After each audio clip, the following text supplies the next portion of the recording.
All right. Good evening, everybody. Good evening and welcome to the Embassy of Canada for the 16th annual Seymour Martin Lipset Lecture on Democracy in the World. Bonsoir, mesdames et messieurs, et bienvenue à l'Ambassade du Canada à Washington. My name is Martin Loken, and I'm one of the very lucky people who gets to work in this building. I head up the political section, and it's an honor to be hosting this event once again with our good friends at the National Endowment for Democracy. And a special welcome to those of you here in the building for the very first time. We're thrilled to have this wonderful piece of real estate on Pennsylvania Avenue. And this year, in fact, we celebrated our 30th year in this building. And for fully half of those years, we've been hosting the annual Lipset Lecture. So it's a very strong, long-standing partnership. I'd like to thank Sydney Lipset for being with us here this evening. Thank you, Sydney. And like everybody else, looking forward very much to our speaker tonight, Dr. Alina Mungiu-Pippidi. And she'll be introduced shortly. So we're happy to host this event because advancing democracy is a core value that underpins Canada's foreign policy and international assistance. Advancing democracy contributes to peace and security, prosperity, sustainable development, and the rules-based international order. Inclusive and accountable governance, peaceful pluralism, gender equality, and respect for diversity, human rights, and the rule of law are key elements of successful and sustainable democratic societies. And Canada is committed to countering threats to our democracy. One of these is foreign threats to elections, something that Canada very closely monitors, especially in the lead-up to our own federal election that took place just last month. Canada has taken a leadership role in this issue, including in the G7 context, by establishing and leading the G7 Rapid Response Mechanism to strengthen our coordination in identifying and responding to diverse and evolving threats to our democracies. Now, this is the third time that I've had the pleasure to open this lecture, and this time I remembered to bring along a book from home, a book from my shelf that actually is concrete evidence of what Professor Lipset spent much of his career doing, researching Canada as a way to gain insight to the democratic developments in the United States and elsewhere in the world. So the book I grabbed off my shelf, it's called Continental Divide: The Values and Institutions of the United States and Canada. And it's one of many pieces of his scholarship that looked at Canada and the United States. And I was rereading the preface last night, and I was very intrigued that Dr. Lipset drew inspiration for the title, Continental Divide, from that famous political scientist, John Belushi. Well, okay, no, actually the actor John Belushi. So he wrote that in the 1981 movie Continental Divide. There's a scene where Belushi's character picks up and reads one of Lipset's earlier works, Political Man. And he writes that act inspired him to name the book Continental Divide. So it all goes to show the value of drawing inspiration from unexpected places. Now, by the way, one of the main themes of that movie, Continental Divide, was fighting corruption. And so I think that links with the theme of this evening's talk. Now, an example of drawing inspiration from an expected and valuable place is our partnership with NED, an organization that's done so much to grow and strengthen democratic institutions around the world. And as an illustration of the respect that NED's President Carl Gershom enjoys, earlier this year he was actually invited to provide testimony to the Standing Committee on Foreign Affairs and International Development of the House of Commons of Canada. This was in the context of a study that they were doing on Canada's role in supporting democratic development around the world. So thank you, Carl, for supporting Canada's democratic process, and I would now like to invite you up to the podium. Thank you.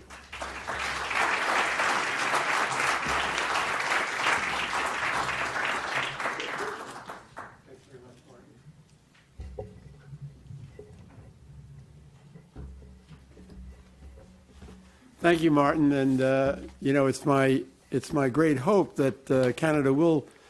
They had a NED before, and they're now in the process of discussing whether or not to recreate it. And it's my great hope that this is something they'll do. And I think the Foreign Minister, Chrystia Freeland, is really committed to that. So let's see. So I want to thank you and the Embassy for once again generously hosting the Lipset Lecture. This is the 16th annual Seymour Martin Lipset Lecture on Democracy in the World. And we appreciate the support and cooperation of the entire Embassy, and especially that of Victoria Benner and Adrian Rooney. On the NED staff, I want to thank Melissa Ayton for all the work that she did on the lecture, despite being distracted to the point of obsession in the last weeks by the playoffs and the World Series. But Melissa is okay now, don't worry, because the Nats finished the fight. And I want to, Ryan Eric assisted Melissa, and Brent Kalmer prepared the layout for the printed edition of the program, and I want to thank them as well. Not least, I want to thank tonight's sponsors, and that includes the Johns Hopkins University Press that publishes the Journal of Democracy and that is represented here tonight by Bill Brickner, and the Schar School of Policy and Government at George Mason University that's represented by Judith Wildy. Both of them, I want to let them know how grateful we are. I also want to take this opportunity to congratulate Canada on the successful federal election that was held just 2 weeks ago today.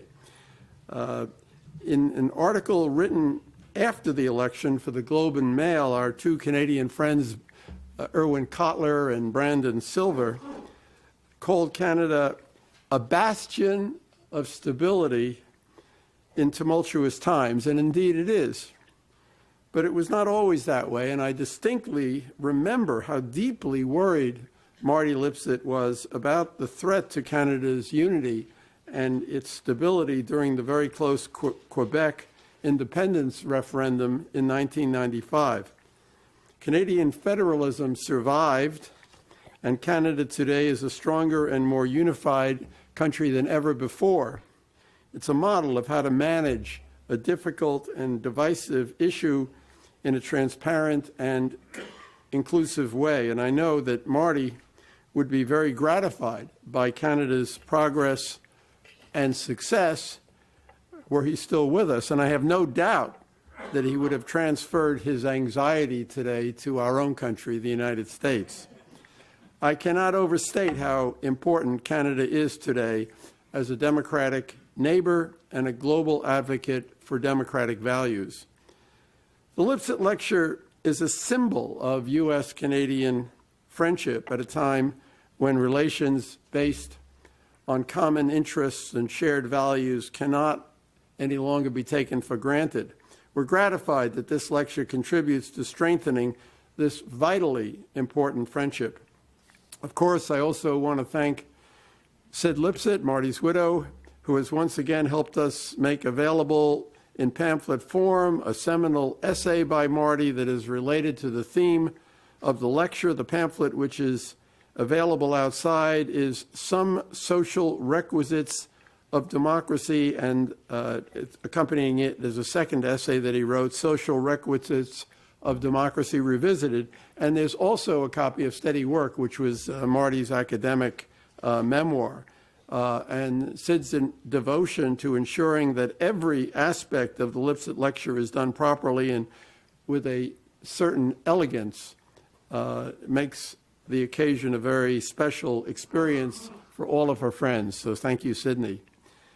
This 16th annual Lipset Lecture is the last one conceived and organized under the leadership of Mark Plattner. As many of you are aware, Mark will be retiring in a few months.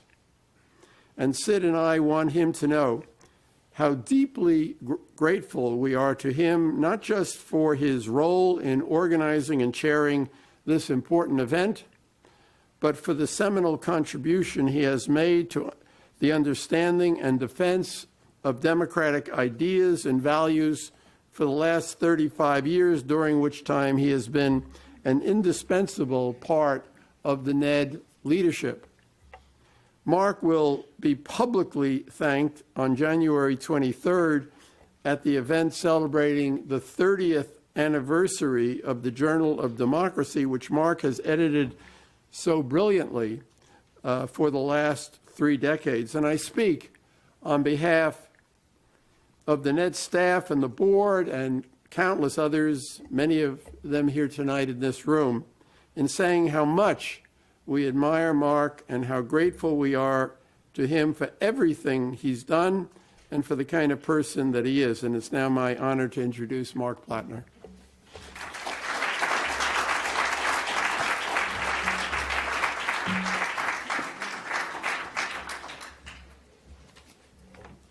Thank you, Carl, for those very generous words. I appreciate them. And it's a special pleasure for me to introduce my longtime friend, Alina Mungiu-Pippidi, our speaker this evening at the 16th Annual Seymour Martin Lipset Lecture on Democracy in the World.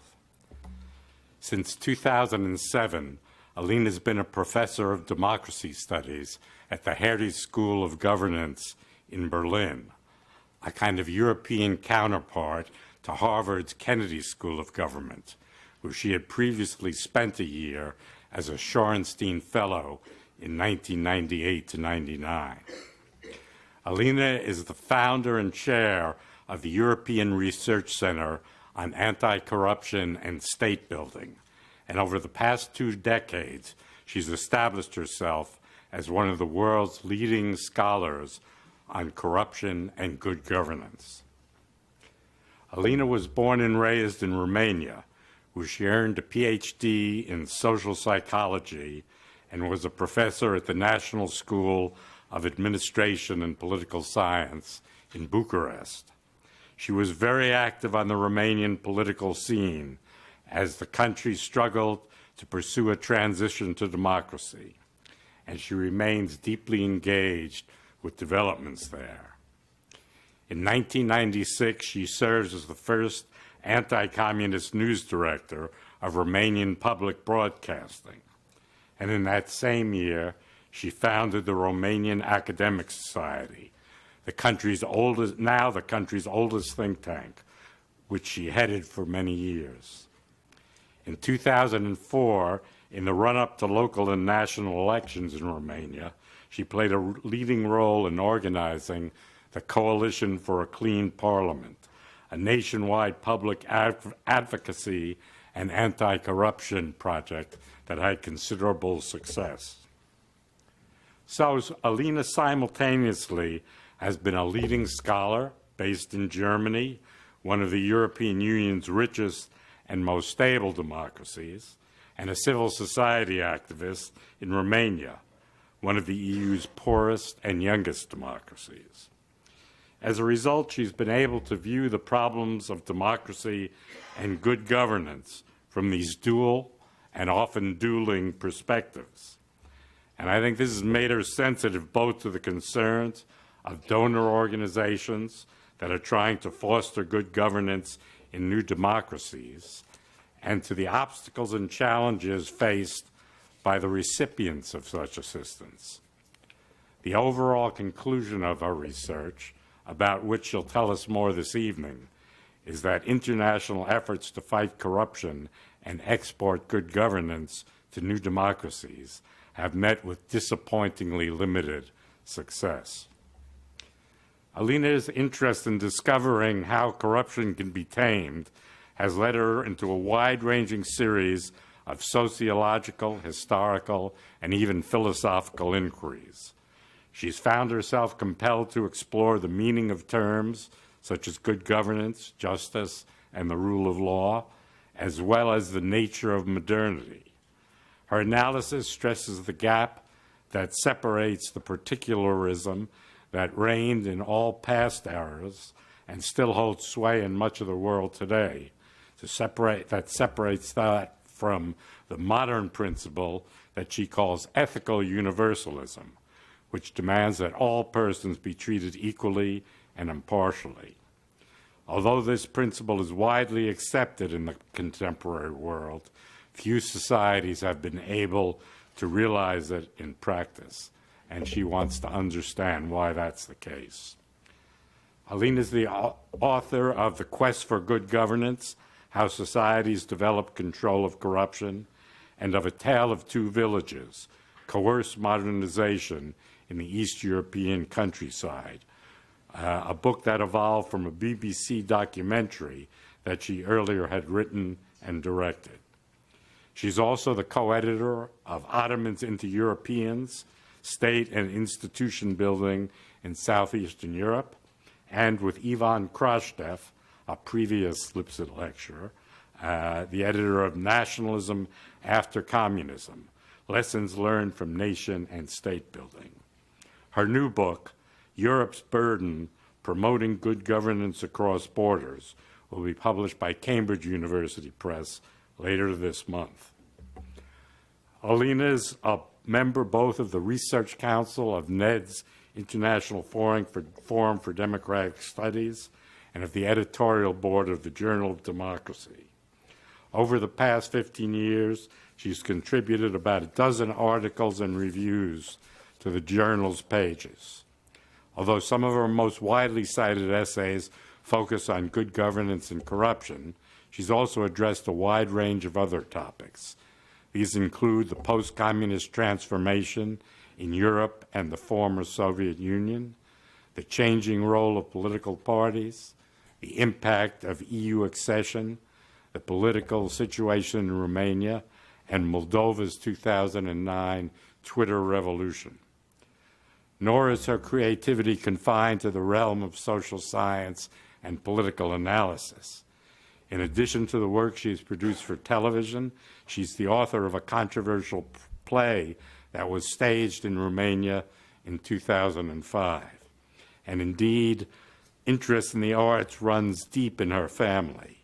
Her brother, Christian Mungiu, is the writer and director of the film 4 Months, 3 Weeks, and 2 Days, which won the Palme d'Or at the Cannes Film Festival in 2007. Alina is often provocative, and she's always interesting. But because she thinks faster than most people do, she's not always that easy to follow. And this occasionally leads to her being misunderstood. So please listen to her carefully. Alina is a genuinely original thinker as well as an entertaining speaker, and I'm confident that she'll provide us with some valuable new insights this evening. She promises she'll speak for only about 45 minutes tonight, and will then take questions from the audience. So it's my great pleasure to give the floor to my friend Alina Mungiu-Pippidi.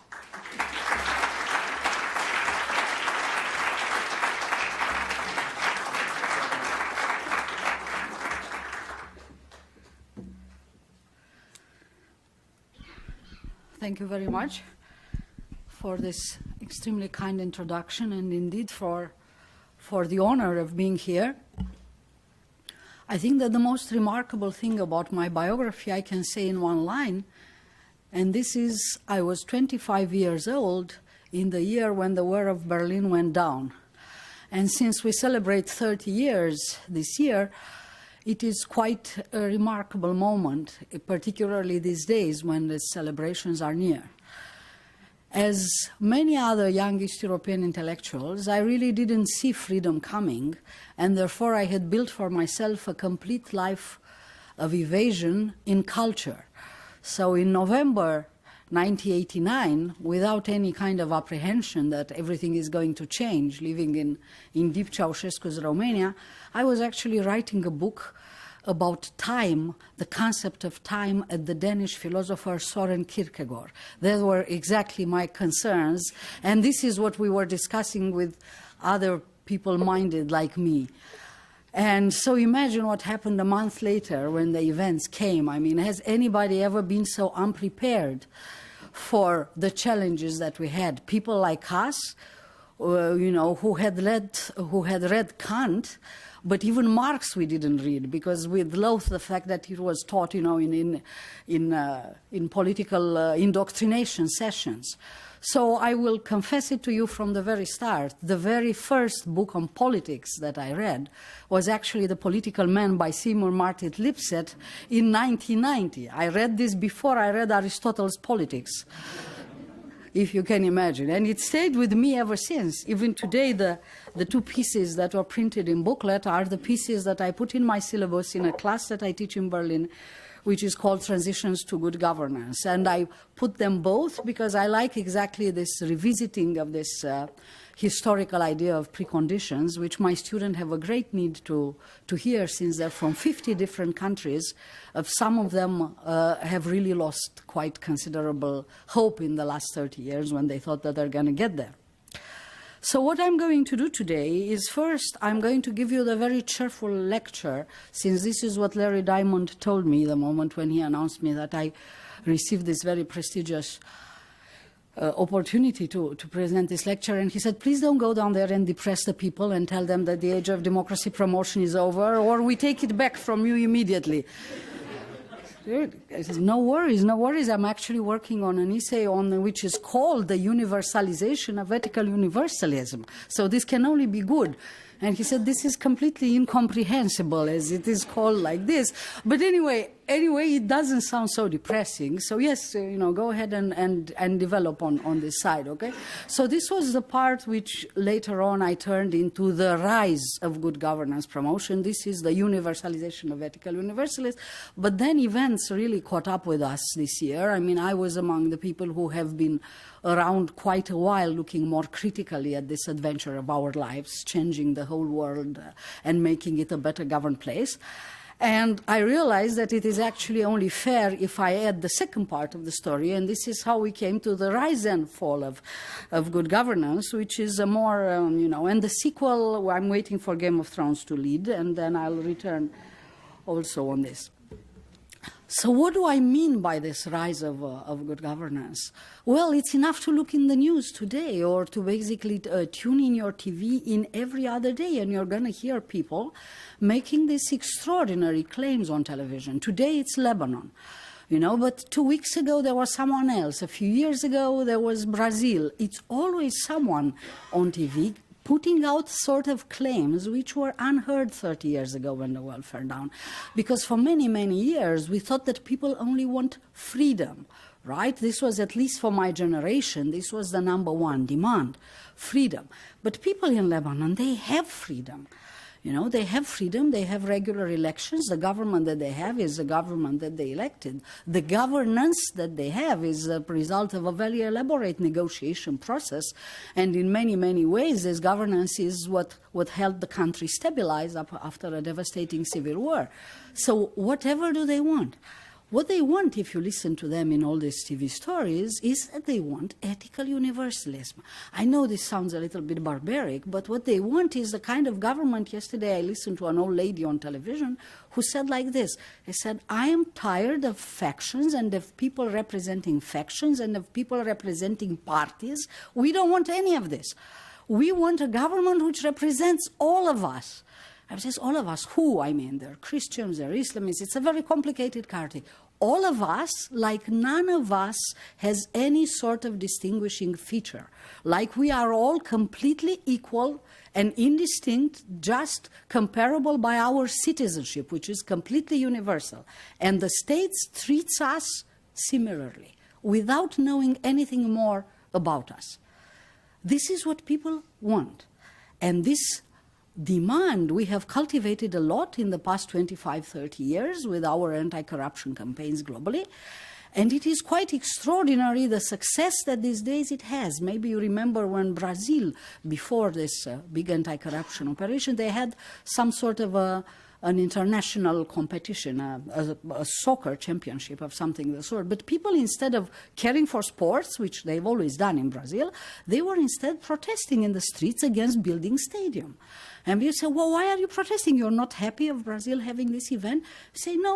What we want are better hospitals. We don't want stadium. We don't want stadium which have a fantastic construction standards because they're for FIFA, while hospitals which are for Brazilians, they have no construction standards. They're actually terribly built and with a lot of loss. And this has been growing and growing and growing. So we now have an extraordinary global demand for a government which is rational, treats everybody impersonally, like in our books that we teach students, like in Max Weber books, right? Except that I do not know, if this government exists. I mean, maybe this government exists in Canada, but not 100% sure even there, okay? So I am structuring this narrative in three different parts. One is, how did we come to this? How did we come to the fact that this kind of government is considered the natural form of government, which me as a social psychologist and who was training during Ceausescu's time to actually become a psychiatrist, I find it very difficult to understand. I mean, it is more difficult when I look around empirically in the world, and I work a lot with historical case studies to conceive that government has always been something very partial, and that whoever has more power tries to share benefits with friends and family. This is more or less how humans organize government. I mean, the rest are exceptions. The few less than 30 countries in the world which are above 7.5 on control of corruption scale, they represent the minority in the world. But nevertheless, it seems that these days there is a consensus of this. So in the first part of the story, what I'll try to do is to try to explain a little bit the story of this idea. How did this idea come about, and how did this idea conquer the world, before going into the practice and into the risks of this philosophy that I, among others, have promoted quite a lot. So my plot is this. In December 2005, in a distant Mexican town called Merida, which is otherwise known for its pyramids and iguanas, and not for this kind of unknown UN convention is adopted. Its name is United Nations Convention Against Corruption. Now, do United Nations conventions against anything matter very much? People will tell you not. They are not non-binding. There are UN documents. People just implement them if they want. But nevertheless, it is quite extraordinary the fact that this in itself happened. This was adopted without any sort of opposition.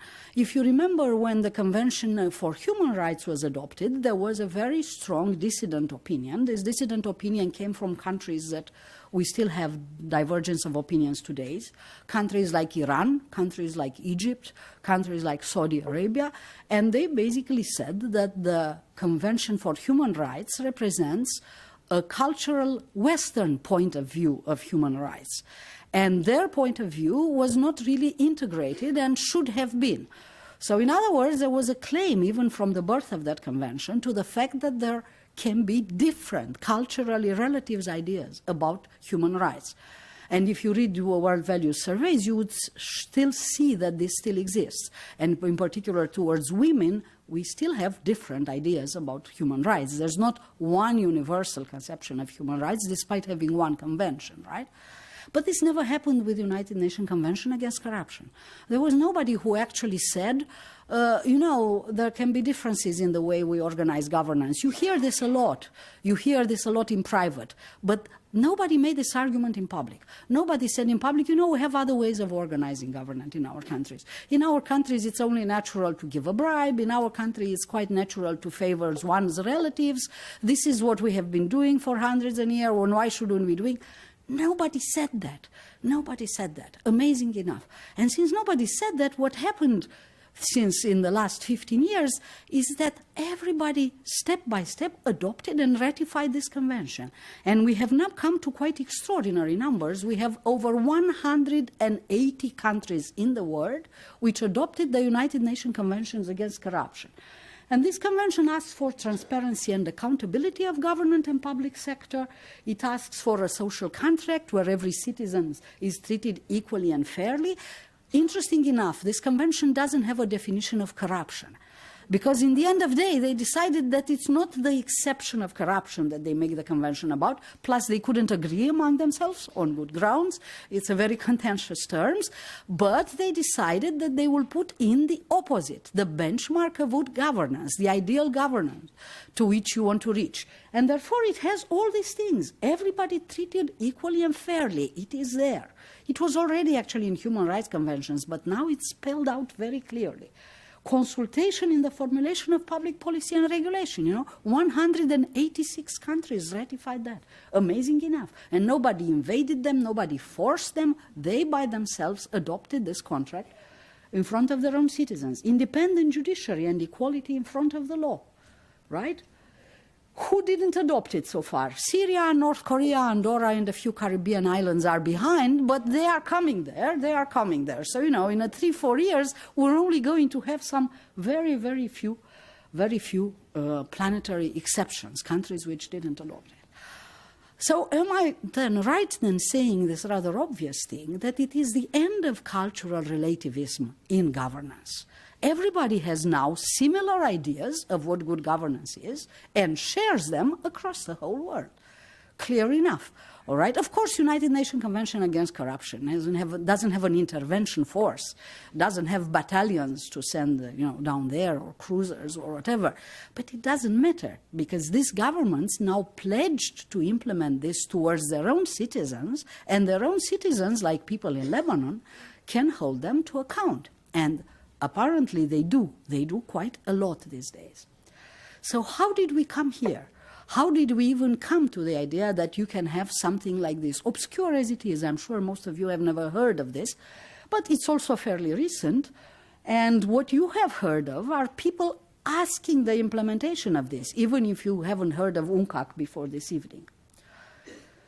So what is this ethical universalist principle that it is as the basis of UNCAC? So basically the ethical universalism is this moral principle which conceives that people are treated equally and fairly. And in one way or another you will find it across disciplines and even phrased like this, although perhaps it's not, a main current coming out. And it has roughly 3 concepts which are related, but all 3 of them are necessary. The first is the equity idea. People who are equal in respect to their contribution, for instance, taxpayers, they should be also equal in respect to outcomes, to what government gives them. People are entitled to equal security protection, for instance, or to equal respect from the health system. Then it is the concept of reciprocity, the assumption that fairness should be responded in kind. And finally, it is the concept of impartiality, which is in Max Weber's work called impersonality, but in fact it is roughly the same thing, a judgment which is completely free of favoritism. The government should not know anything about you, your gender, race, nationality, whatever. It should only know you as a taxpayer and treat you as such, equally and impersonally. This is ethical universalism. In practice, of course, this means very few societies have managed to transpose this into governance, and that roughly means that you will have to have the implementation of this principle in 2 basic equilibria, both very difficult historically to reach. One is rule of law, the implementation of ethical universalism in law, and the other one is control of corruption, the implementation of the principle of ethical universalism in roughly the resource and the public goods distribution by a government. Those should also be distributed equally and fairly, though people very seldom speak about this. The reason we don't speak so often about this is that in developed countries, we tend to think very much of corruption as an exception, right? We presume that these norms are out there and the corrupt people are just, people who infringe them, like in the comedies of the 80s, which I remember from my youth, when they had this very nice DDR, East German Minister of Internal Affairs, who only had one stamp, and he put this stamp on all the documents which came to his office. What did the stamp say? The stamp said, "Find him and kill him." And that is very much the idea that we have about corruption, that everything is okay and there's just one person there whom we should find and kill. Instead of thinking that there might be actually countries where we should find and kill everybody, because just the rules by which the country operates are not these rules. They're not ethical universalistic rules.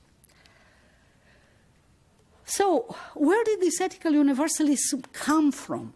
And here is where I spend a lot of time in the essay just showing that, you know, it ended this way, but it could have ended otherwise. I mean, it's really a glorious, glorious conquest of the intellectual arena of the world, starting from a very restricted point of view.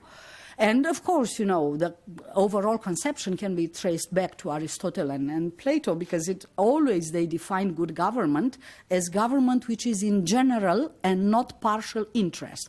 If you remember, and this is the definition basically of ethical universalism from the onset. But the first promoter of ethical universalism was, of course, a Roman lawyer by the name of Cicero, who for the first time made a very long argument and explained ethical universalism, both in principle, why it should work like this, and both on grounds of utility, why it is only practical to organize government on this basis. Why did he do that? Well, he did that because he was just an upstart. He was just an upstart who needed to fight against more privileged people. This is how ethical universalism comes about, by people who want equality because they are at a disadvantage. And Cicero was arguing in a very famous corruption trial against the governor of Sicily. And the jury, the people who were listening to the trial, were all the peers of this governor of Sicily. They were not Cicero's peers. They were actually looking down at him. So he had to somehow organize this trial, which was not going to be won by evidence. It was not going to be won by evidence simply because there was no equality in front of the law. This jury formed by senators was preparing to find the governor of Sicily innocent and to make Cicero, you know, miss his career. And then Cicero did something very similar to what we do in anti-corruption today. He organized a naming and shaming campaign. He basically organized such a shaming campaign so that the senators in the jury could no longer disregard this evidence because their whole class would be at stake. And that was the first campaign to promote ethical universalism. And also there are these, you know, lengthy and very well organized pages where he draws on Plato and Aristotle and where he explains that there's no other way of organizing a republic except on equality of treatment, because simply it's impractical to find criteria to organize it otherwise. What criteria could you have? I mean, of course, all this argument is made in a society with slaves, right? So it is an argument which is only made for people who are citizens. So for the start, you could say there is an alternative way of organization. Apartheid is an alternative way of organization. A society being all castes in an alternative way of organization. However, in the Roman Republican philosophy, you could not make the argument for those. And therefore, he makes the very practical argument, nobody can come with another criteria to organize government in a republic except ethical universalism. And this is the argument that he makes in the Officiis on Duties, and which I cite in the paper. But of course, from Cicero, the argument travels further. And even in my previous book, in The Quest for Good Governance, I had found, because again, during my completely useless readings of communist times, when I was reading anything, with a colleague in medical school, at the time, we wrote a book which was very, very largely drawing on 12th and 13th century philosophy, if you can imagine. And therefore, I was one of the very few people who read, since I had nothing better to do, who had read Aquinas, the major Catholic philosopher. And I had, in fact, found numerous pages citing Cicero and elaborating on Cicero and arguing that the government in medieval times, and this was the official theology of the government, could only be based on universalism and on equal treatment of everybody. So this official doctrine actually carried on. And of course, if this existed in medieval times and also in the other philosophers that I cite, which of course derive from Aquinas, of course in Renaissance this argument could only but explode, and in Enlightenment it becomes like a general argument. And of course in Enlightenment and in every period brings new arguments and contextualizes with the respective times. But nevertheless, it is an argument which you can find traveling and just enriching itself and becoming more and more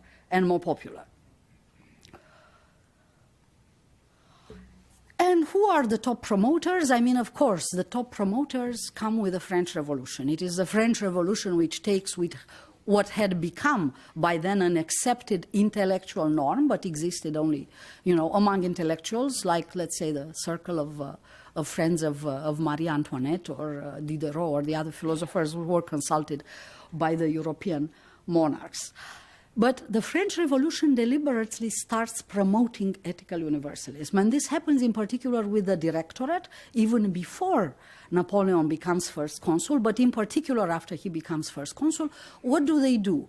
They sell constitutions. Constitutions come from Paris to a number of Italian republics first that Napoleon creates, but then to other places as well. Switzerland is an example on which I dwell a lot in my book on Europe. I start with Switzerland because people have the misconception that Switzerland, this miracle of good governance, country number one in the world on happiness and competitiveness in every global competitiveness report, this country is a homegrown miracle. No. This country is not a homegrown miracle. If you research it a little bit, you would discover that Switzerland at the end of 18th century was very much like one of the developing countries from where my students come from or where I work today.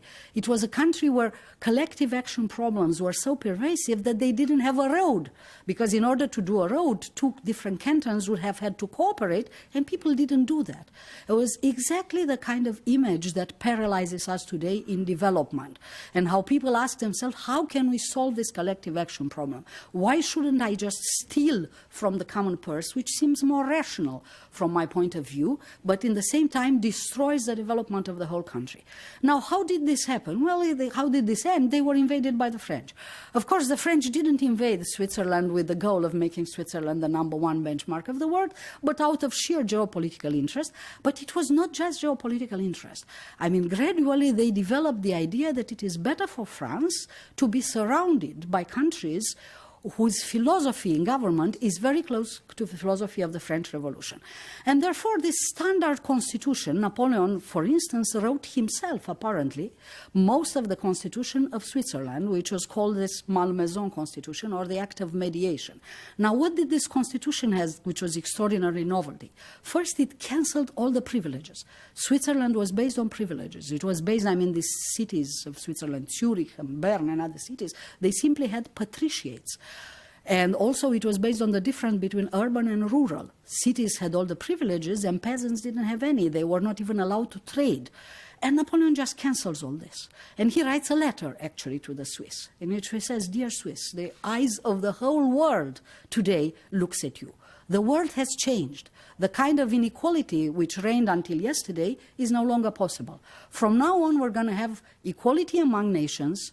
And in your particular case, since history made you into separate cantons, we're going to have equality among your cantons. And within cantons, we're going to have equality among everybody. This is how it's going to work. We are going to abolish all the privileges." And then goes on introducing other things. Separation of power, which was already popular in France, right? Developed by Baron de Montesquieu, a magistrate and a philosopher, and a number of other reasons which he considered, but which are roughly the backbone of ethical universalism. And not all of them will resist in Switzerland after Napoleon, but they will nevertheless create the blueprint that the Swiss liberals are going to fight after the Vienna Congress and other things, and manage in the end to preserve and restore. What other constitutions did I find? Everywhere. Napoleon created, for instance, a republic in Milan, the Cisalpine Republic, created a republic in Genoa, created a republic in Napoli. All those have exactly the same characteristics. They basically introduce a bureaucracy which is impersonal. They abolish all the privileges that people still had, the big traders and whatever other people in these cities, and they, for the first time, create governments based on ethical universalism. Of course, and this influence ranges from roughly Sweden, where people forget that Sweden, which is, again, one of the three top well-governed countries in the world, people still forget that their ruling, their dynasty basically comes from one of Napoleon's marshals. That's still them who are still running Sweden. right? And in other countries in Europe. In many countries it fails. In other countries they are emulated without Napoleon putting it. Prussia, for instance, emulates a part of it. Liberals push it and say, okay, this is more rational government the way this works. Well, this Republican, or let's say Napoleon I's promotion, is followed then quite deliberately in a big promotion, in fact, during the French Empire. During the French Empire, there are lots of pages written by Napoleon III and a number of his advisors and intellectuals who inspired him. You being Americans, you might remember that he was not always lucky, you know, in his attempt of building good governance in countries, right? Mexico and other examples.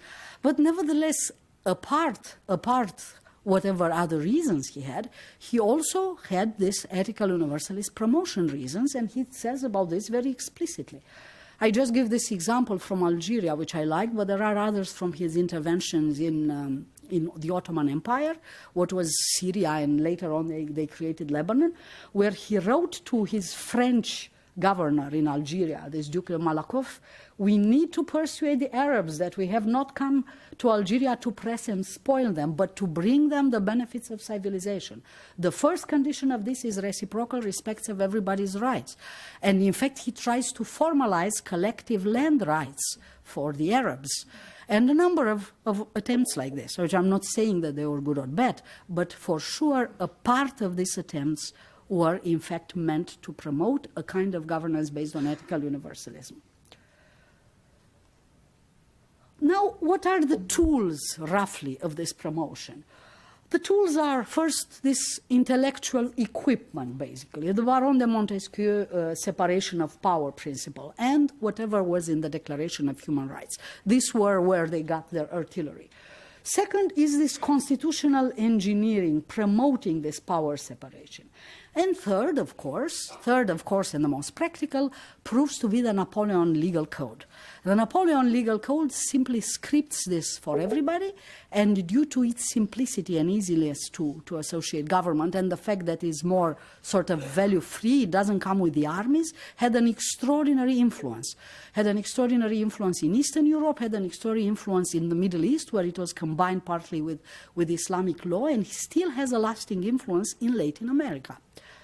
And of course, the Napoleonic Code, what does it bring? Legal transparency, complete abolition of any sort of privileges, and a number of things that today we take for granted, but in fact are ethical universalist promotion.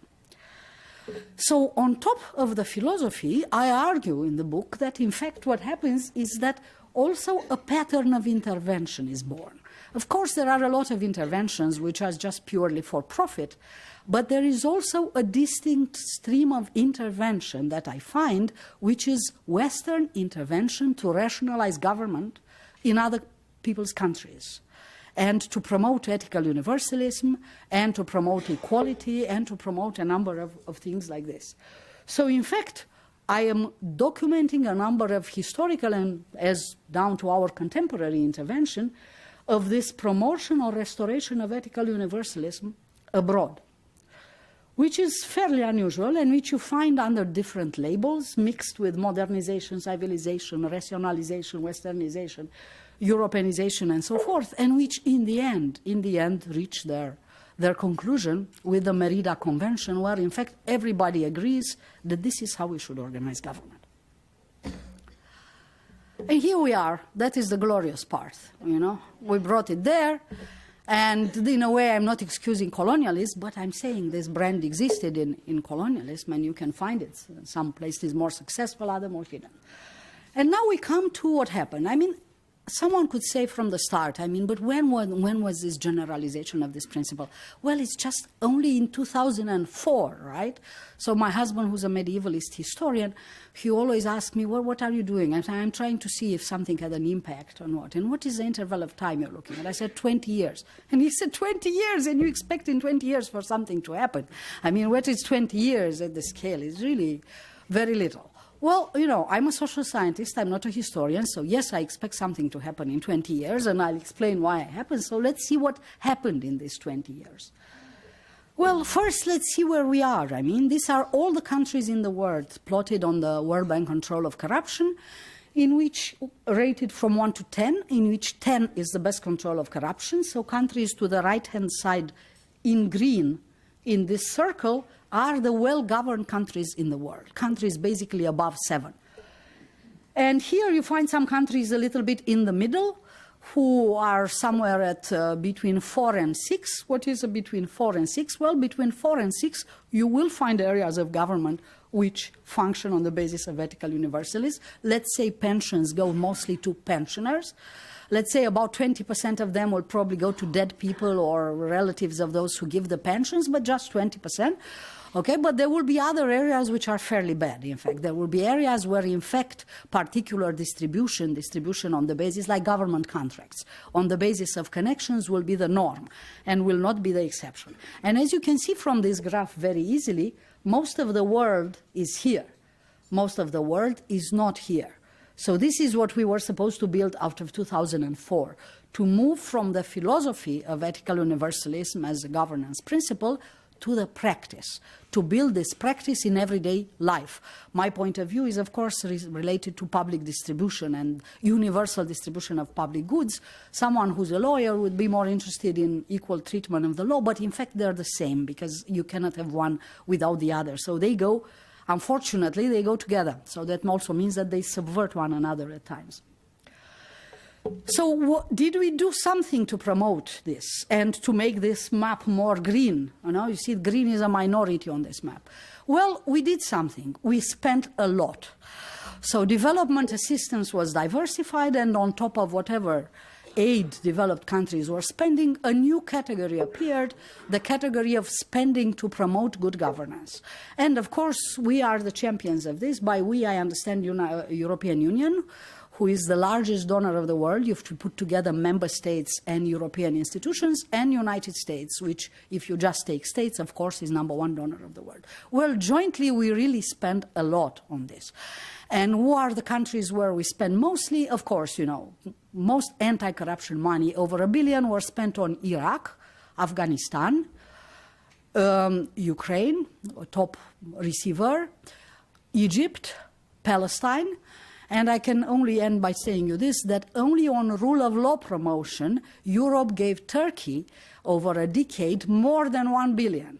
And this is the $1 billion when whatever you see now was built. That's basically the last 10 years.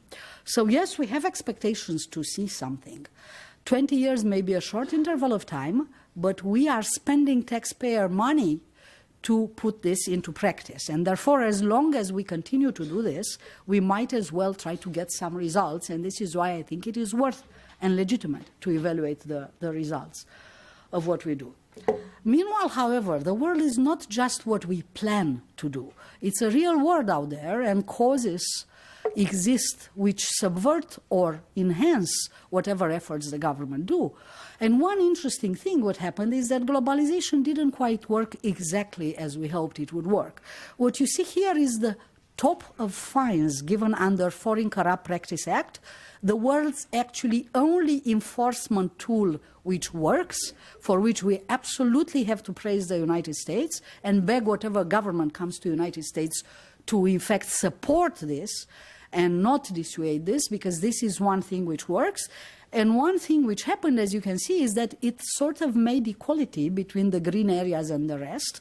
Because do you see any poor country which is in the red in these top fines? No. You see only countries which come from the top of the world, from countries which are in the green. On top of the world is the Banque Société Générale in France, fined last year with 1.3 billion. On second place is the Telia company AB, a semi-public Swedish company. I cannot tell you that, on top of good governance in the world, in some years it's Denmark #1, in other years it's Sweden #1, okay? And still you have this Swedish semi-public company bribing in Uzbekistan to win a contract for Uzbekistan communications. Siemens, the German company, is indicted in 18 different jurisdictions, in all of them for integrity problems, right? Trying to get preferential contracts. Wimpel, a Dutch company, one of the earliest examples of good governance.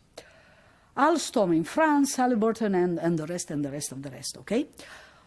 So, in the same years when we are promoting good governance, actually a rather subversive process happens. And the fact that we now have universal trade with very few rules and the fact that Western companies try to trade in countries where corruption is the norm means that they go there and bribe.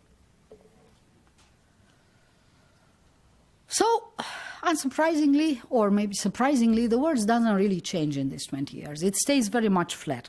What you see here is evolution grouped by income, and you can see very easily that, in fact, surprising enough, the countries in the world in the green, which are the OECD world, the richest countries, which had the best governance, in fact, backslide. You will not be surprised because you've heard of Panama Papers, Paradise Papers, right, and lots of other LuxLeaks and other things like this.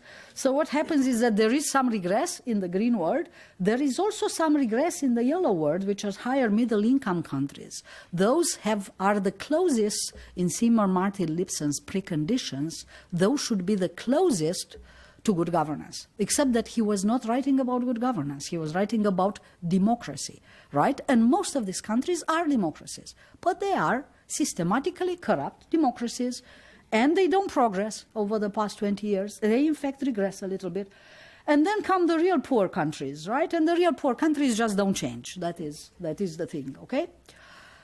Meanwhile, conditions improve a little bit. Conditions improve a little bit because, in fact, despite this poor state of governance, we have the blue line of growth going a little bit up, right? And the red line is the red line of corruption, right? So the red line of corruption doesn't go anywhere, but the world does become a little bit more prosperous. So, you know, by modernization theory, you would say we do have a little bit better conditions.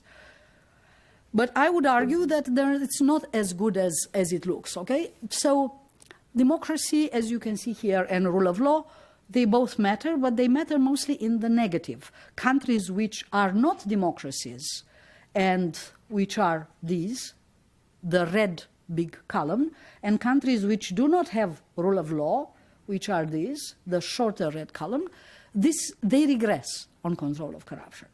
However, the countries which are free, partly free, and the countries which enjoy rule of law progress very little. To be honest, they don't progress at all. What you see here is progress between 000 and 005, which is really nothing.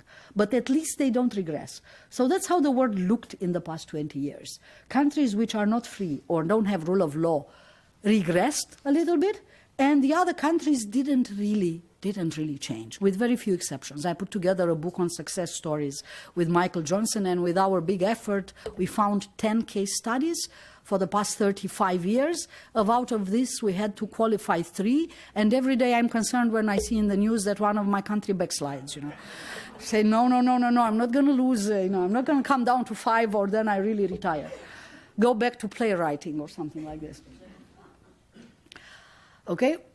One reason why this happened, I'm showing you here a more contemporary actor, although not really contemporary. After Napoleon, I have another hero of good governance promotion, and this is the Princeton finance professor, Edwin Kemmerer, who toured Latin America trying to stabilize it in the 20s and 30s, and who is actually the spiritual father of the world's best auditing agency, the Comptroller General of Chile, who's a wonderful agency, auditor, ombudsman, and Constitutional Court have the right of judicial review in the same time. An ideal formula. Why didn't everybody else adopt it? Well, this actually shows that it's not only the advice that you get, because he gave similar advice to all other Latin American countries, but the local conditions. It was only the Chilean elite who said, yes, let's have this and we're going to have a clean government. Why? Because they wanted this clean government and nobody else around did. So Kemmerer put this very insightful warning saying that it's not laws that do it. It's not laws that ensure progress of good governance. It's basically people. It's people. It's the number of people in the country if they want to do this or not.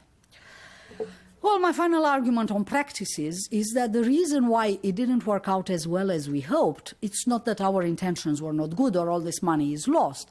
You know, in many countries we started something and we perhaps will be able to build on this something. Although the countries which I found as success stories are completely different from the countries of international investment. My success stories are nearly all in full successes of domestic agency. And if there is Western influence, and there's a lot, it's basically emulation. Countries which wanted to be like a Western countries. Their elites, like in Georgia, were really very Americanized, and they drove themselves the process in that direction. Well, my argument is that the international influence has intended consequences, but also has unintended consequences. Yes, we have conditionalities, we have money, we can do, for instance, things we can condition to reduce resources for corruption. We have, for instance, in trade agreements such conditions where we try to reduce transaction costs for businesses. So that's a positive influence that we can play, but we also have a lot of unintended consequences. We also create a lot of resources for corruption simply by international intervention or by other things which go on internationally, by unaccountable flow of money, right? By the fact that Siemens go in 18 countries and they want to, do business even in countries that they know are systematically corrupt. So there is no other way of doing business. The fact that they go there and other companies don't go there simply shows the commitment to integrity. So roughly, international interventions have to be conceptualized as having both intended and unintended consequences, and then we'll understand a little bit better what happens. That's a bit complicated. I will ask you to read about this, and I'll have to move on right now.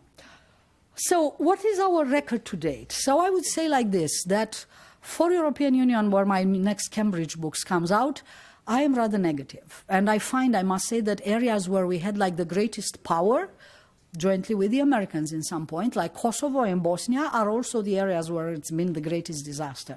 So it's not that we have insufficient power which prevents this. It's simply in the nature of building good governance in other people's countries and the incapacity of building the political process which actually leads to good governance in the first place as an outsider which somehow subverts our process. So I do not have any success story in Europe. I start with Greece and Italy and I end up with Ghana and other places. US, I think it's doing better than we are. So among my 7 success stories, there are clearly stories of good American influence and intervention, but it's very long time intervention. It's 50, 60, 70 years times intervention. There are places like Taiwan and South Korea, for instance, right? Or there are places which emulate the Americans, Georgia or Estonia, but they're not direct intervention, but simply, smart local elites who knew what they wanted and smart American advisors who sometimes pushed them, sometimes helped them, but they managed to create the political process which in the end takes us there. Georgia is a good example that I give. 100% domestic agency. They always hated donors. They were very critical towards donors. Today we push them into standards anti-corruption, but their successes come from the time from where they didn't listen to us. And they simply did what Saakashvili and his staff wanted to do. But we also found, they did do it with our help. We also found this very unconventional way of helping them. When they fired the whole police and other people from the government, this special fund was created with donor money. We don't do this anymore these days. The aid we give is very conventional. We go there and we start building agencies. I have statistical evidence showing no agency ever worked anywhere, but it doesn't matter. That's very simple for donors to plan this way, and we just go, and these days we make 5 years anti-corruption plans. That is the latest, and I like this particularly since I grew up in Ceausescu's Romania. I even read a report from a Swedish agency saying, we lost 1 year and a half, so we have to do the 5 years in 3 years and a half, And that's a comical film of my brother, which just takes this theme from the 80s, which was called 5 years and 3 years and a half, because this was one of Ceausescu's slogan in the 80s, okay? So, of course, this doesn't work, right? We know planning doesn't work, and if it doesn't work anywhere else, why would planning work so wonderfully well in, in development in general and in anti-corruption in particular? Okay, just a few words on our unintended consequences, because these unintended consequences, since I wrote this lecture in August, are all over us at an unprecedented pace, which surprises even the most negative people. Huh? Some unintended consequences that you may have seen around these days, right? So forgive me, just my angle of this story is that I'm sure that everybody looks in it from their, deeper American angle or deeper Democrat or deeper Republican or whatever. But from my point of view as an anti-corruption promoter in other countries, I look at this and I said, wasn't this bound to happen? After all, how many countries are there where we very strongly promote and condition development of good governance, where we tell people to fire general prosecutors or to hire general prosecutors, which is maybe something that we should think if it's a wise thing to do when you promote his independence of the judiciary. in those countries. I mean, in how many of these countries would you say we are entirely free of interest with the international promoters? I mean, here is a very special interest in American elections. But to be honest, this only interests Americans. I mean, from my point of view, I think that if you look around, you will see that it's always an interest. Maybe there's some general contract going on and some big American or European company bids. You do not imagine that Siemens go to the German embassy, or Siemens is not invited to the Bretton Woods board meeting, and I sit with them at the same table, the good governance table is called, right? It happens, right? So it's very difficult actually to find situations where promoters of good governance, being big governments with big companies, are completely free of interest.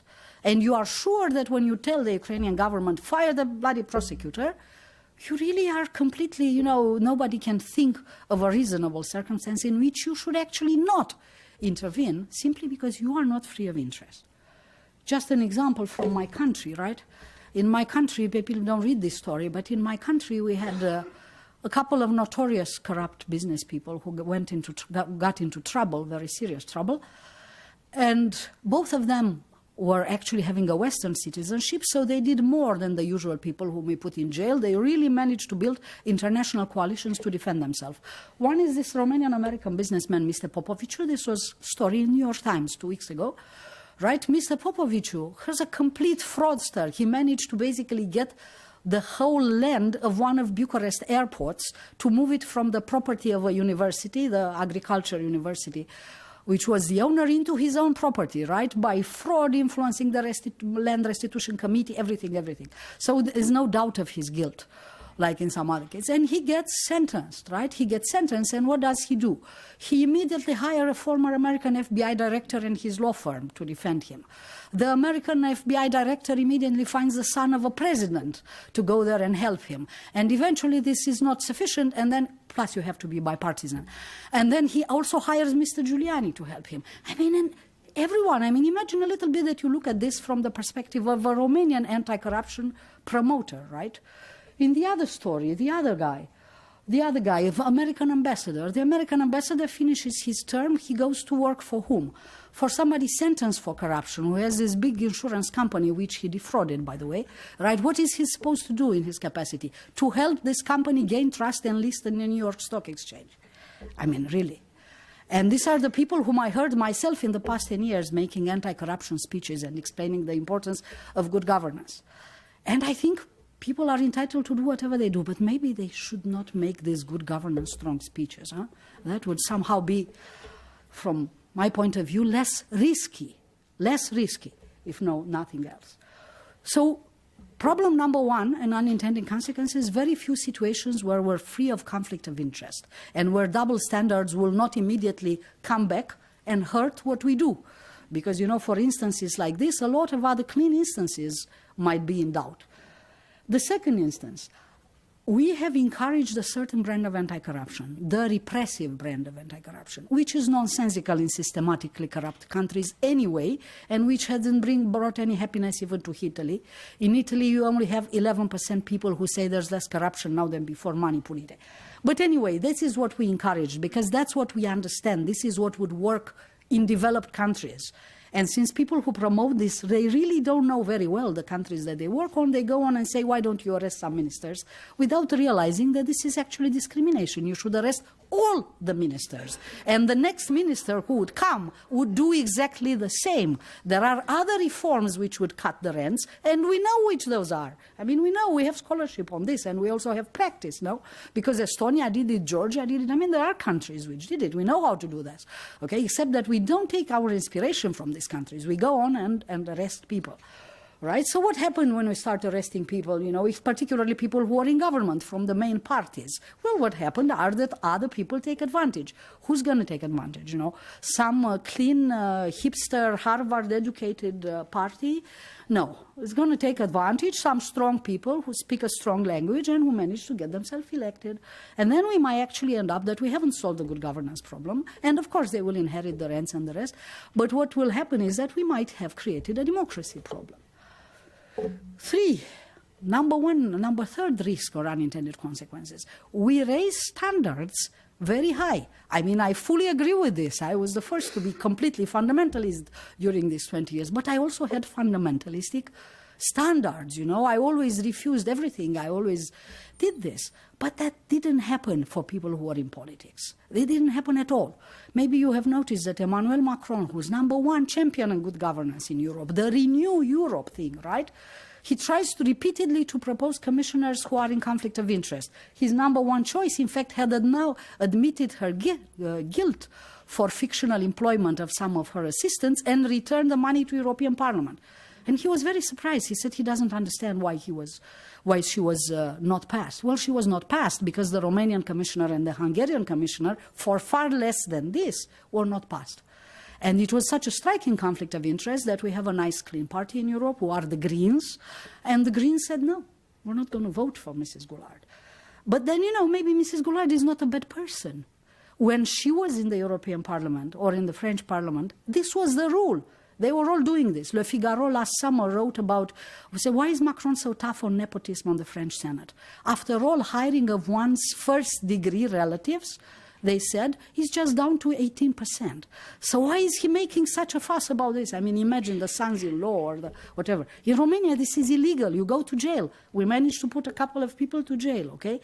So we have reached a point when the double standards are really very striking.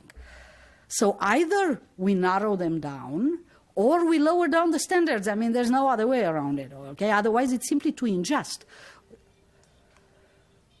4, we end up by doing what the populists would have done anyway. Macron is closing down the École Normale of Administration, a top school which was associated with, Napoleon Code and the promotion of the French model. And, the fact that he's closing it down, he may know what he's doing, although this is what people told him in his debates around France. He has this consultation system. He selected people randomly who came and spoke. And what did people say in focus groups? We hate these technocrats who come to government. I mean, very much what we heard in the Brexit and the other thing. We don't want people educated in administration schools to be in government. We want the government to belong to the people, right? And look at his demonstration of his motivation. He roughly said, if we want to build a society of equal opportunity and national excellence, we must reset the rules for recruitment, career, and access. No longer this, okay? And here I cite in the paper Baron de Montesquieu, who is in his wisdom, he said equality is the greatest thing of all and can only be defeated by an excess of equality. Because in the excess of equality, people would say, why should only people with medical studies operate a sick man? Why can't I do it, And this is how I started my life in 1990, at the first disagreement as a journalist, person among the people who created a free press in Romania. We had a disagreement. It was all ideal for 5 weeks. We just confiscated all the print paper from the communist newspapers since they had no courage to come out of the house.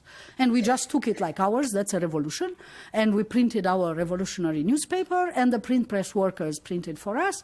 And all was very well. But 5 weeks later, we sort of had some political disagreements, because they were very much in favor of some form of continuing communism, and we were very much in favor of free market and other things. And when they had a disagreement, the first thing that they said was, why should students write newspapers? Why shouldn't we, print workers, write our own newspapers? Which, by the way, I agree. I mean, print press workers must have their own newspapers. And they said, we're not going to print this. So I sadly heard this evening, that museum had closed. One small piece in a museum, this Museum of Freedom of the Press in Washington, D.C., was issue number 13 of my student dissident journal, Opinia Studențească, which is half empty. Because when they asked us to take out certain articles, the print press workers, because they disagreed with it, we just printed in its stead. We said this article could not appear because it doesn't agree with the print press workers. And they agreed to print that, okay? So we printed this issue, which is half... So let's be a little bit attentive. I mean, equality is very good, but finally, the Samaritan dilemmas which plague our work, and this is a daily thing. This is not just a risk, but this is a reality. The fact that a whole industry of anti-corruption was created, and this industry is full of people who actually want to generate work for themselves, and you have an army of lawyers out there who are very interested in whistleblower protection laws because what they know, okay? So what they're doing is that they're promoting whistleblower protection laws to countries which have no freedom of the press. Okay, so imagine against whom people are going to whistleblow. I mean, so, and that is going on quite a lot, and that is a very negative factor because, in fact, this has a fantastic routine and it's going to continue with the logic of self-preservation and self-promotion of things like this. And finally, you know, everything we have done, the fact that we are so visibly promoting good governance everywhere, that we have this army of people going, have created an extraordinary demand. And I see as the top risk of this that we might not be able to live up to this demand. In fact, I see this quite consistently. And I think that this is, in fact, the number one question. Everyone now expects us to deliver. Now, can we really deliver? We have two alternatives, I would think. I mean, one alternative is that we tune this down and we try to put the dragon back into the egg. I'll let you try it. I mean, we're all practiced since we're Game of Thrones fans. We know how this is done. And the second is we really have to ride this dragon. But riding a dragon, of course, is not an easy thing. But this is the ride which expects us in the next 10 years with all these extraordinary expectations that we unleashed. And I'm going to leave you with this. Thank you.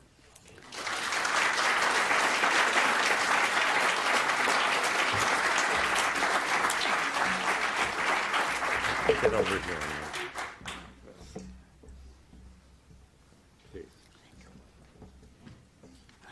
here.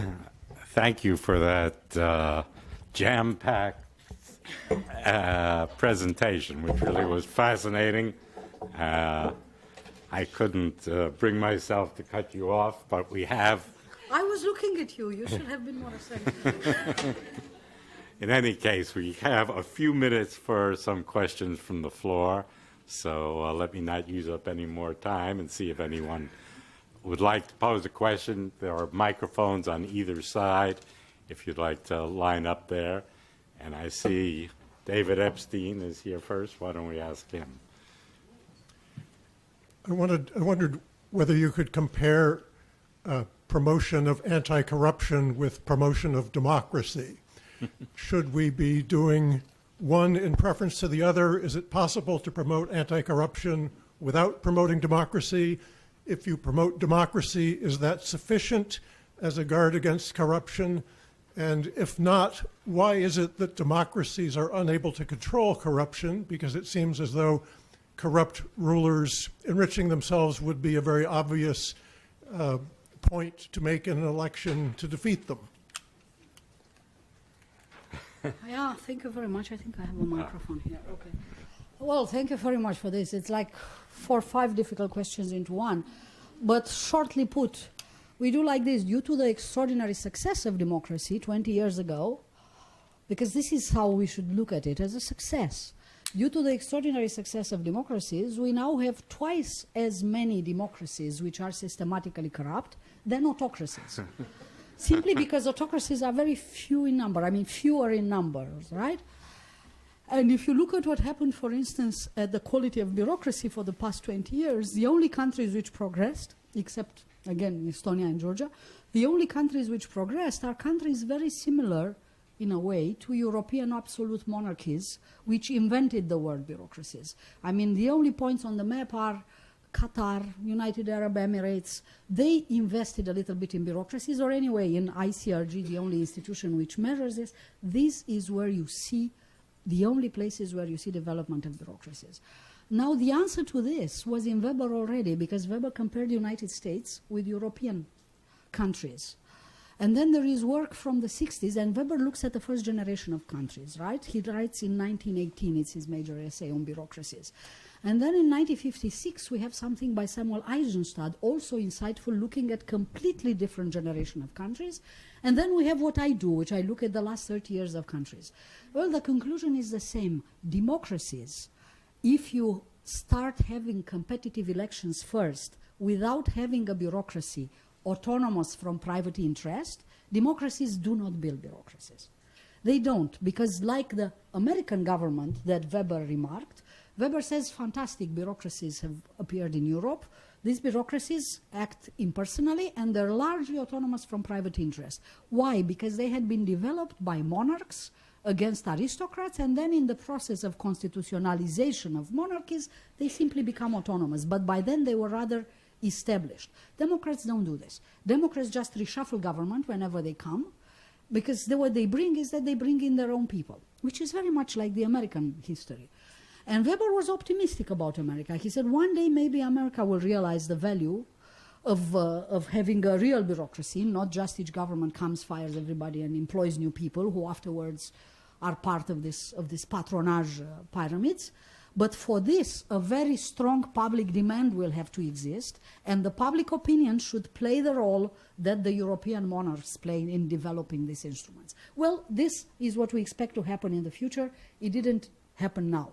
From my perspective, as someone who looks at good governance, I can say that I think it is very important that rights are promoted, that rights, universal rights and access. I think that this is the fundamental thing that we should promote. Elections without rights have absolutely no value, to be honest. And the impact of elections on good governance is zero.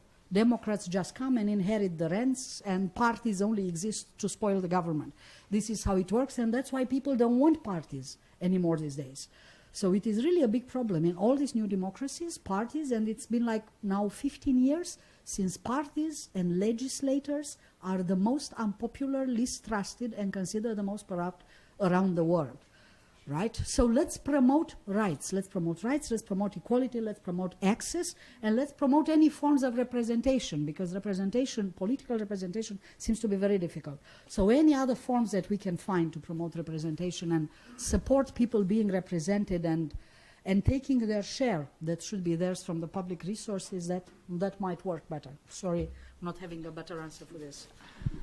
It's not an easy question. Okay, Carl. Yeah, I just really want to follow up on that. If you could elaborate, beyond rights. I mean, what works? Is it pressure from below? Is it free media? Is it civil society that can create accountability? What works? Yes, thank you very much. Well, I have created a trick, So after researching all this, I thought what is easier to do. And what is easier to do, I put on a website which is called Integrity Index. So it's www.integrity-index.org, where I grouped together the 6 things which have like the highest impact on corruption. And they're grouped also by convenience of data. You have to understand that we have this problem. So they can be also, if one understands the model, everyone can do a similar index at subnational level or at sector level.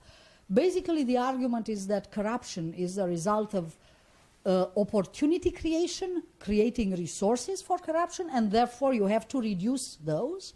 And it's also the creation of constraints to corruption. So you have to increase constraints and reduce opportunities. Now that is, however, very complex, and the part of this depends. Reducing opportunities largely depends on government. So governments have to cut transaction costs, basically. That's what we have there. Increase fiscal spending transparency. In particular, make all the contracts transparent, right? Do things like this. Digitalize government and the rest. But that very much depends on government. So if you have a government which doesn't want to do this, although we know that this works, this is not like saying that it works. It doesn't, because it means that you have to have the political will of government. So, what we can do, put it in all the trade treaties, except that meanwhile we no longer have trade treaties. But, when we're going to have trade treaties back again. So this is where conditionalities should look at. Cutting rents, increasing competition, opening access. It's all about opening access. You don't have to fight corruption directly. What you have to do is simply, remove these legal privileges which exist in many of these countries and which are then transferred from one government to another, even from one regime to another. But then, of course, it's them who should do it, okay? So this is not a lesson for donors. We should ask for that and not for arrests. That is what we should ask for. Okay, on the side of constraints, we can do a lot. There are 2 very political things, freedom of the press and judicial independence. They are both indispensable. But what do they mean, in many ways? I mean, I think we can do things. I think we can help more freedom of the press, but in a non-stereotypical way. Countries don't need lessons from us on investigative journalism. In some of the poor, corrupt countries, there are some of the greatest investigative journalists which exist, but they don't have anywhere where to publish. So what we need to do are media funds, try to bring clean investment into the media. Media is everywhere. Media is endangered in Western countries. I mean, let's face it. Newspapers I didn't expect. If I show you the two Romanian business people, where are articles published in their defense? In the top Western media. I got a call from an American journalist a month ago on Mr. Popoviciu, the same related with both Biden and Giuliani. Guy told me he got the Pulitzer Prize and he's now doing a documentary on Mr. Popoviciu. Don't I want to appear and explain that he should also have rights in his documentary? So, they can really buy everyone. Media is in very bad shape. Unless we help media in these countries, we can't rely on media to help us. Media is completely captured, right? Judicial independence is the most difficult, very difficult to do something from outside. And in the end, citizens, building associations, helping people associate through internet. So I created this category which is called e-citizens, enlightened or digital citizens. If I know how many people have internet connections and are associated through infamous Facebook, meanwhile, I can predict 70% of control of corruption. So that's what we have to do, to help people organize themselves, to help people in health, in education, in groups, not just few NGOs in the countries, to defend their communities. More or less, this is what works. There are no silver bullets or anything else which works otherwise. Okay, we're running late, so what I'm going to do is take all the remaining questions and then leave it to you to sum up, Alina. So let's go to this side first. Yeah, thank you. Please try to be brief, though. Yes, you spoke about the UN Convention Against Corruption, and the UN itself, it's a group of many countries, some top countries, some others, and when you look where they work, there is a lot of corruption, including my country where I am from. 20 years of UN peacekeepers, corruption is just obvious to the eyes. So where do we go from here? I feel like there is no path out. Thank you. Okay, let's take one from this side quickly. Thank you. So my question was about the relation between democracy and good governance that has already been asked. But I'd still go on with asking you about what place affirmative action has in your in this thesis of ethical universalism. Okay, Anders? Anders Åslund from the Atlantic Council. Thank you for an excellent lecture. Let me give a few quick points. I'm surprised that you expect everything to come from outside. The general lesson is that everything has to come from inside. If it's not owned at home, it won't work. And the second point is that it has to be fast. I like that you said that it goes too slowly, but you didn't emphasize the speed. I was surprised that you didn't mention Estonia as the greatest success of all the post-communist transition countries as the outstanding example, a bit better, I would say, than Georgia, but otherwise very similar. It all came from inside. And then with regard to a UN convention, as my colleague here said, a UN convention is a very light thing. There's no international organization for global good governance, then we shouldn't expect it to develop. This is what is needed. The IMF has built good market economies throughout the world. You need a strong international organization that can work together with reformist governments to get it done. And then how to reduce the opportunities. Transparency, transparency, transparency. The 4 Scandinavian countries introduced good transparency in the 18th century. That's why corruption is limited. Thank you. Okay, thank you, Anders. And last one. So the NED and the various institutions associated with the NED were established about 30 years ago with a very specific mission of promoting democracy. What would a NED for anti-corruption look like? Okay. You respond to those you feel able. All right. Okay, thank you very much for all these excellent questions. So I do not think that promotion of democracy and promotion of good governance can be set apart. I simply would not be able to distinguish them. I know that the industry of democracy promotion has been very, very much organized around elections and observing elections and electoral corruption and things like this. And this, of course, is very, very good. But the thing is that in the end of the day, people like having elections if they will have something delivered by those elections. So we cannot simply separate this. We have to do both. They will have to come jointly.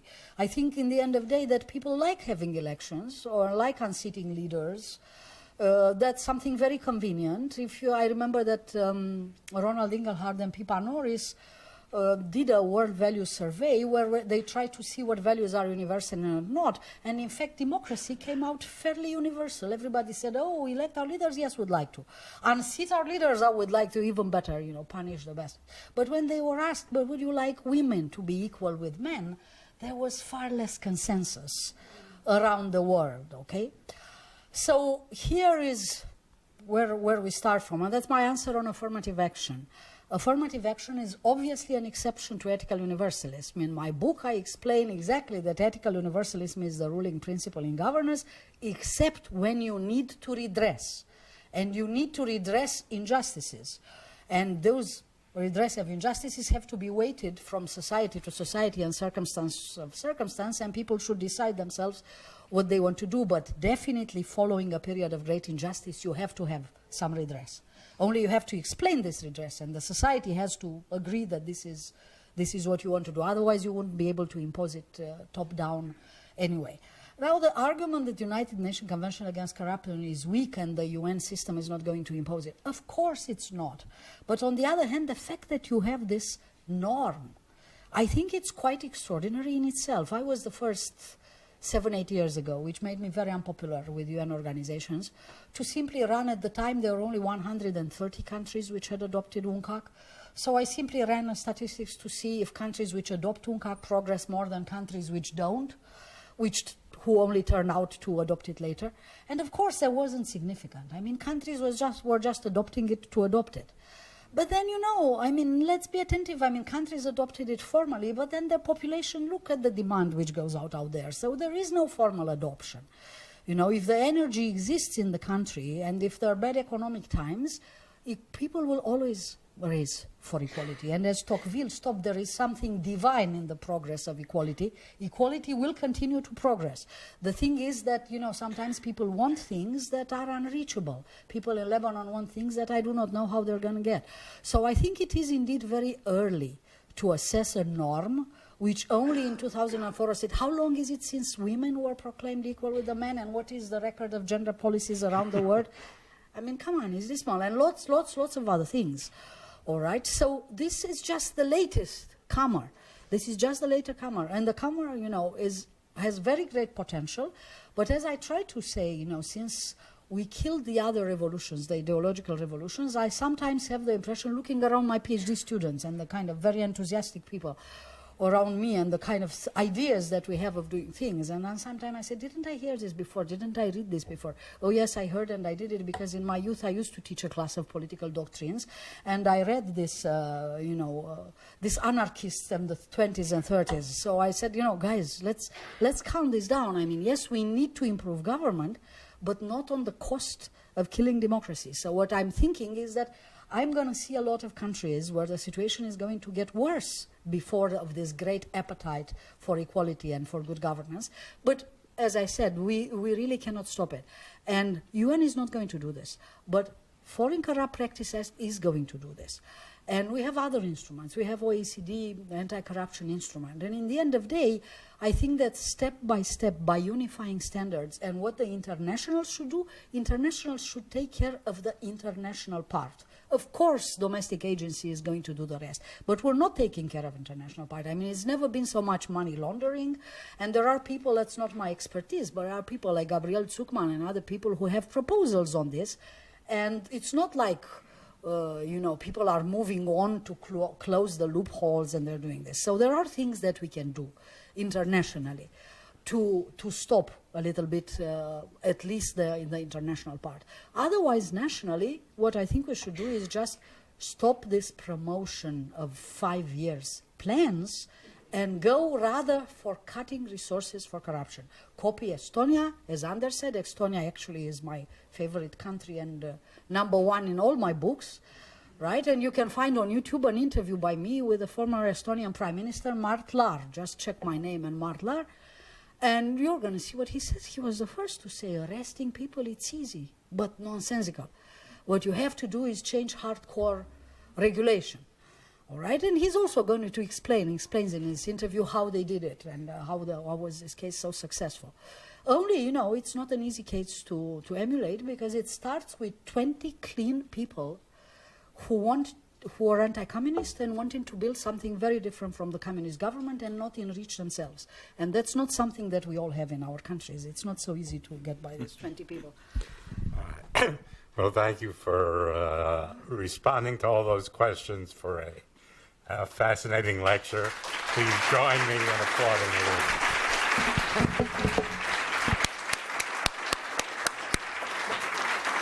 And now I believe we will have a reception out back.